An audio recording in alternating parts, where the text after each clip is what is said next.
what's up? Welcome back to another episode of Spads YouTube. My name is Spads, and today dito po tayo sa Villa Valderrama. Actually kahapon pa kami dito, overnight, kasi today we're gonna go day hike to Mount Igduao, the opposite mountain of Mountain Coron. So ayan, so right now it's around 7:30. Now we're gonna take off around 8:30 kasi process pa yung mga permits natin para may clearance tayo umakyat doon, and then just waiting on the guide. So breakfast muna ako, and then we're gonna wait for the guide kapag okay na at ready na umakyat. Okay, let's go.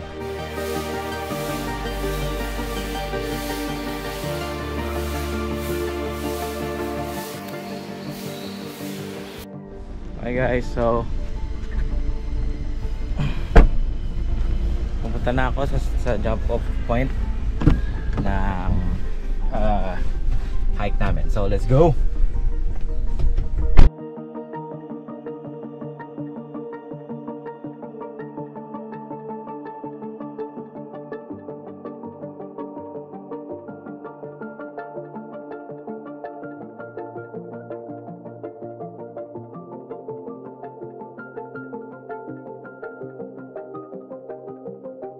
Okay guys, so andito na po tayo sa the jump off point.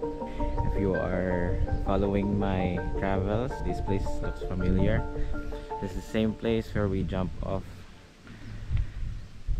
nung umakyat kami ng Igcoron. Today is a day hike papuntang Igduao. So I'm not sure if kita dito yung Igduao. Feeling ko natatabunan. So ayan, I'm waiting for the guides na dumating, and then after that we're gonna go.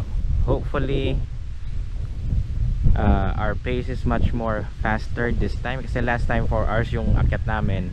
So ngayon hopefully we can trim it down to 2 hours, limited stops, para at least we have a lot of time on, you know, flying the drone on Mount Igduao and then exploring the place. Okay, so let's wait.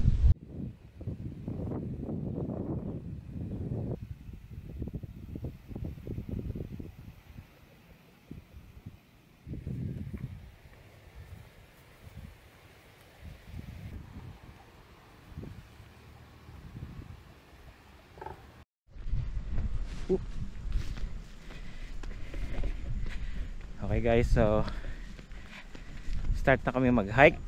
Kita nyo naman, we're walking on the rice terraces as I mentioned in the guide of Mount Igcoron. Ayan. So ngayon light pack lang kasi day hike. Ayan, ayan yung mga guide natin, si Fremadjun and then Leonard. Ayan. So ito yung kagandahan kapag summer, kasi hindi maputik yung yung rice terraces, so easy hike lang. Problema, grabe yung hangin. So hopefully makapaglipad tayo ng drone sa taas. Okay, so let's go.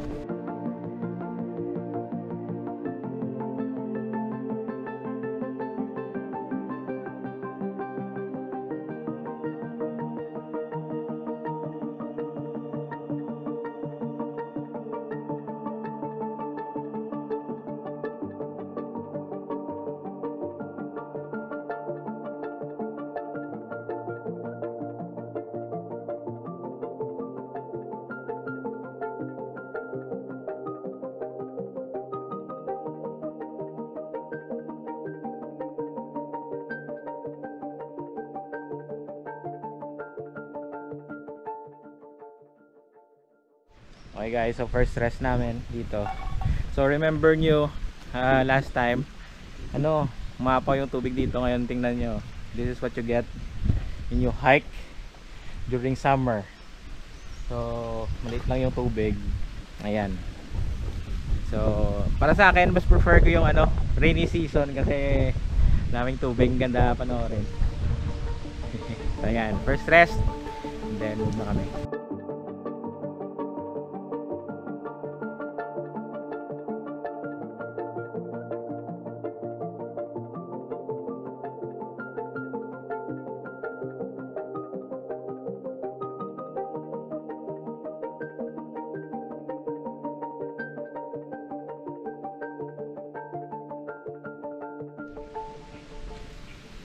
Okay guys, so ang area na to, previously, ito yung waterfalls. Tingnan nyo yung itsura niya ngayon.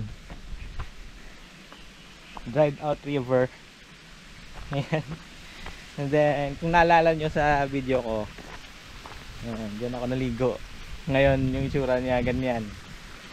So, hindi mo appreciate yung beauty ng ano, ng trail kung dry season, kasi dried up lang yung ano, yung river or yung mga natural spring.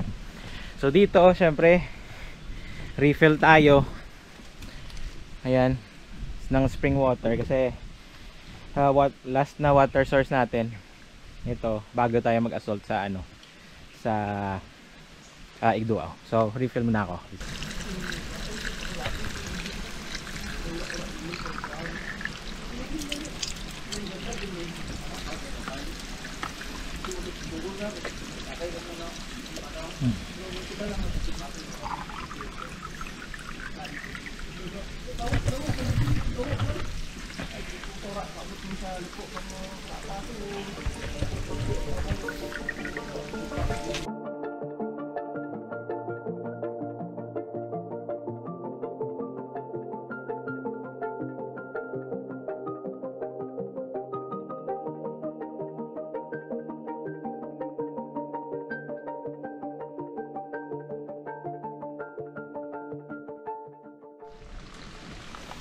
Ayan, last rest. Tapos doon na kami sa ano, kay Ate Neneng na bahay. Doon kami magla-lunch. It's around 11 na. So, ang bilis namin umakyat. Let's go.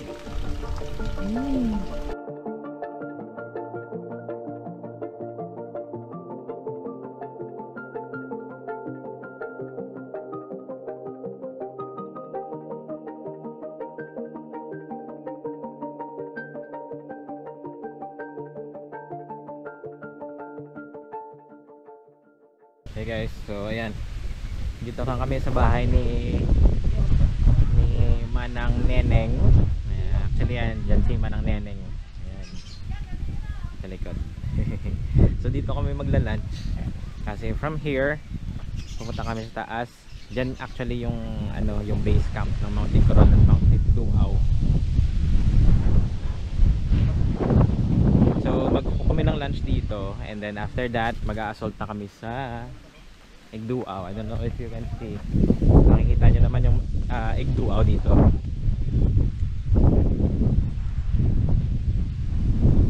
Yan. So yan yung Igduao, and then ito yung trail. Yan. And makikita mo actually yung ano, yung terasa. Yan. So actually bilis lang namin. 9:30 kami umalis. Tapos 9, 10, 1 hour 30 minutes lang. Ano na ngayon? Check ko. 11:41. So 9, 10, 11, 2 hours. 2 hours kami nag-hike. So ayan. So hopefully makakapagpalipad tayo ng drone sa taas, pero grabing lakas talaga ng hangin. Pero kaya naman ng drone. So we're gonna see kung okay dun sa taas. So magkukuha kami ng ano, ng lunch namin. Let's go.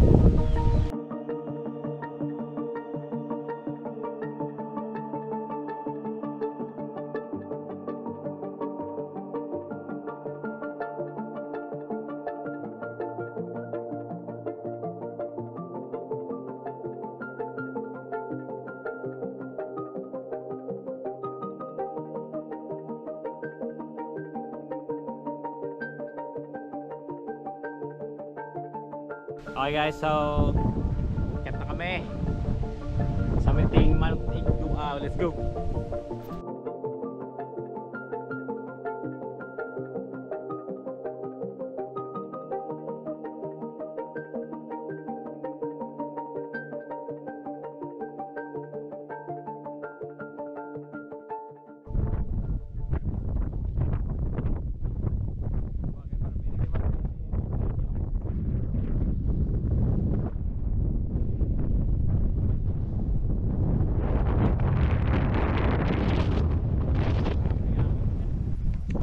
So sa likod ko, my back, that's the campsite or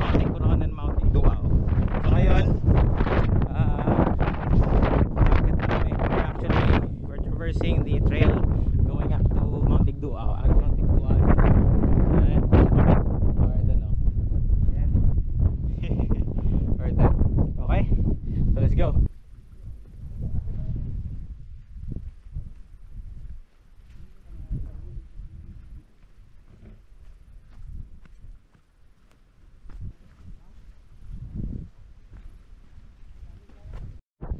Okay guys, rest muna kami dito kasi ang taas. Don't know if you can see the view. Yan. And then Mount Ticron, Valderrama. Yan, lapit na kami sa Induao. Yan. Woo! Let's go.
Okay, start na kami mag-assault.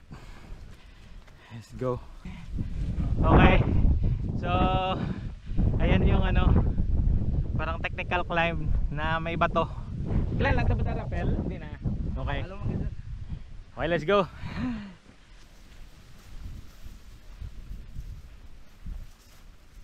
Mini giting-giting yan.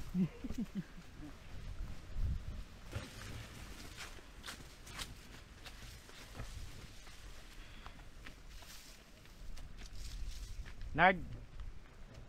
I-dual ko lang si mo.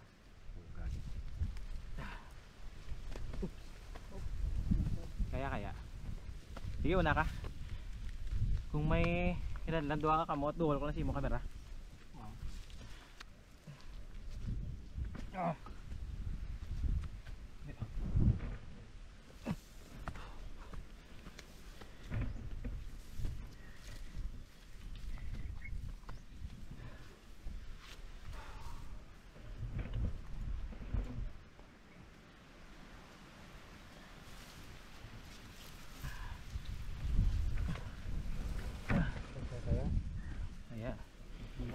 Okay na nagpasaka ang pabalik.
kamang. Kahit sa ano? Sugsugan? Oh, yan eh. Hindi matubig mo yun.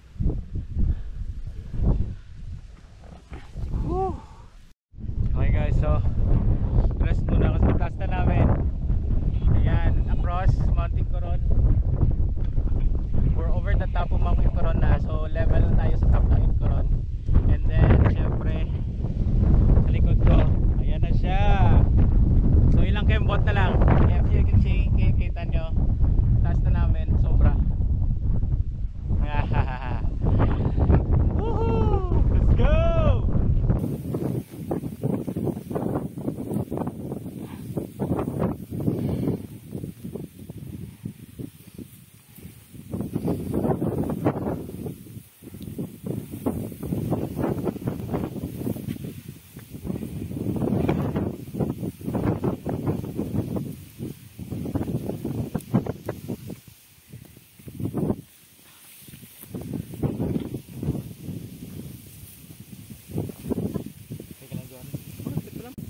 Nakikita nyo guys, Madaas ng Tod, Mount Baloy. Oh.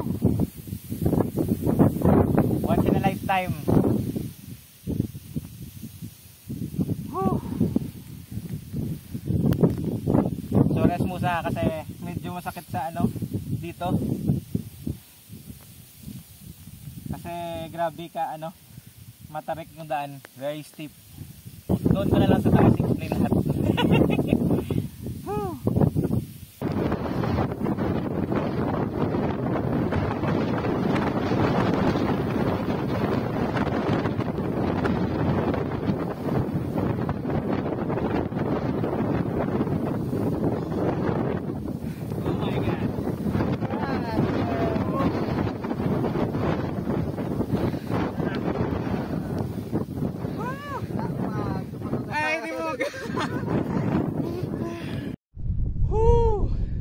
Sa wakas, hindi pa kami sa taas. Ayun pa oh. Pero grabe yung ano, yung sakyan.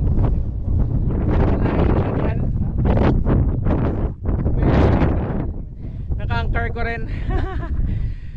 Rest muna. Tapos kita nyo yung mga sugat ako. Let's go!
Next na akitin natin yan. Let's go! Woohoo!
Okay guys, so ayan, nandito kami. Nagpapasilong. Kasi grabe yung init. It's 3 o'clock na and syempre yung araw andyan na. Ayan. So ayan, dito kami nag-snack kasi yung inakyat namin, yun din yung bababaan namin. So the same trail, back trail kami. Bababa sa campsite. And then after that, diretso na sa sa Villa Valderrama kung saan kami nagstay. Okay, so andito kami sa opposite side, sa kabila, Mount Igorón, facing Mount Igorón. Dito, facing naman Mount Taripis. Ayan. So next time dun kami sa Mount Taripis. So ayan.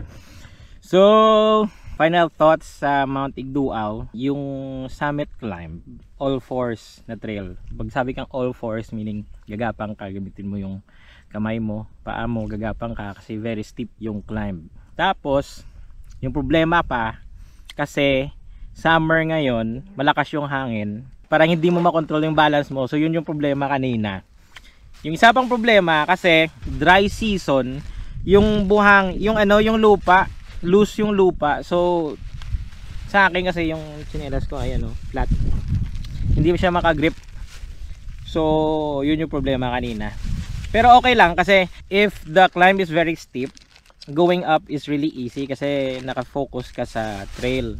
So hindi mo makikita yung yung taas, yung level ng inaakyat mo. Yung problema, yung pababa mamaya. Butas-butas yung puwet namin mamaya. So ayan kami ayan, shout out kay Majun and then Leonard. Yeah.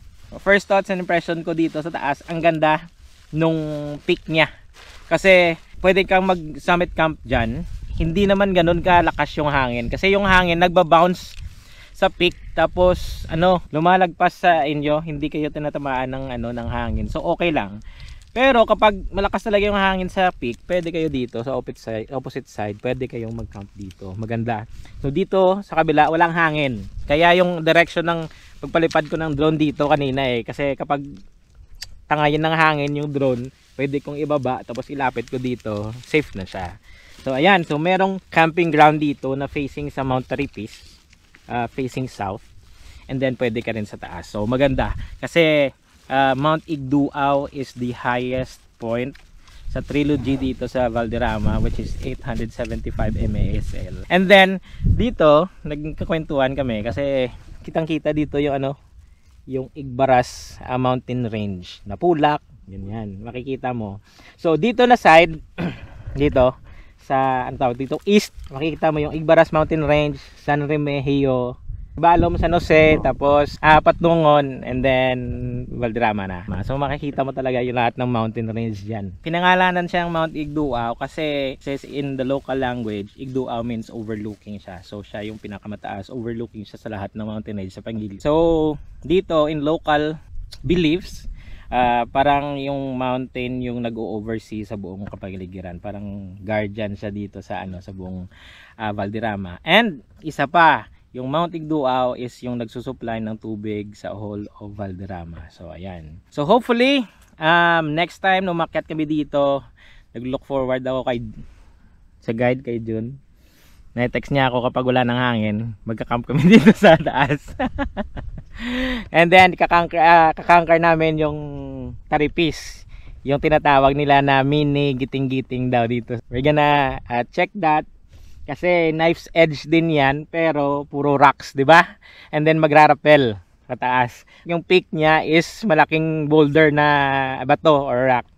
So showcase namin sa inyo yan. Hopefully walang hangin during that time na i-conquer namin yan. Okay, so I will make a separate video para sa travel guide or guide on how to climb Mount Igduao. So make sure that you subscribe and then hit the like and then bell button so that you'll get notification every time I upload a new video. Okay, follow my social media accounts and then follow Mount Igorón hiking guide Femajon, and then Leonard. Si Leonard yung yung official cameraman ko kasi kanina gumagapang ako, sabi ko sa kanya, ikaw na lang mag-video sa akin. Pag Mount Igorón ko, sila din yung mga kasama ko na guide. So ngayon second time na namin. Yan yung team Spads dito sa sa Valderrama. So, until next time, we will see you guys on our next climb. Bye! Woo!